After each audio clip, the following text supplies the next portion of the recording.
Pemerintah Kabupaten Gorontalo Utara terus berupaya untuk memenuhi kebutuhan masyarakat di tengah pandemi wabah virus corona saat ini.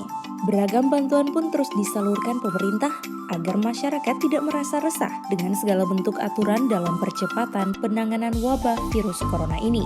Seperti yang dilakukan Sekretaris Daerah Kabupaten Gorontalo Utara, Ridwan Yasin, di Kecamatan Atinggola sebagai wujud perhatian pemerintah. Dirinya menyerahkan langsung bantuan langsung tunai atau BLT yang bersumber dari dana desa kepada masyarakat Kecamatan Atinggola. Penyaluran bantuan langsung tunai ini merupakan tahap kedua dengan total bantuan sebesar Rp600.000 per kepala keluarga. Penyerahan bantuan langsung tunai di Kecamatan Atinggola, Kabupaten Gorontalo Utara ini dilakukan di dua desa, yakni Desa Ilomata dan Desa Buata. Saya serahkan secara simbolis bantuan langsung tunai dana desa kepada penerima manfaat. Semoga Bapak dan keluarga dapat bantuan ini dapat meringankan beban Bapak keluarga dan yang lebih utama tetap dalam keadaan sehat dan dapat mencari nafkah karena kita sudah new normal meskipun masih berada. Semoga ini jangan lebih dari jumlahnya, tapi setidak-tidaknya ini merupakan perhatian pemerintah desa yang datang dari dana desa Buatan di Kecamatan Gorontalo.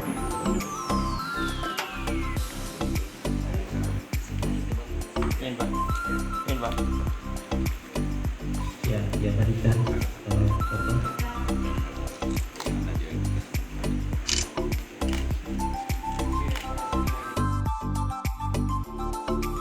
Saat menyerahkan bantuan, Sekretaris Daerah Kabupaten Gorontalo Utara, Ridwan Yasin, menyampaikan kepada seluruh masyarakat desa yang menerima bantuan langsung tunai ini benar-benar dimanfaatkan sesuai kebutuhan. Mengingat kita belum tahu kapan dampak COVID-19 akan berakhir. Dirinya berharap bantuan yang diberikan selama 3 bulan, yang dimulai bulan April hingga bulan Juni tersebut, dapat dimanfaatkan masyarakat dengan baik, yakni untuk membeli makanan, terutama pangan karena ekonomi yang terganggu selama COVID-19 ini berlangsung. Sementara itu, meminimalisir adanya bantuan ganda dari pemerintah diharapkan kepada semua desa untuk lebih mendata secara akurat sehingga tidak menimbulkan konflik di hadapan masyarakat.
Tim Liputan Advertorial Mimosa TV.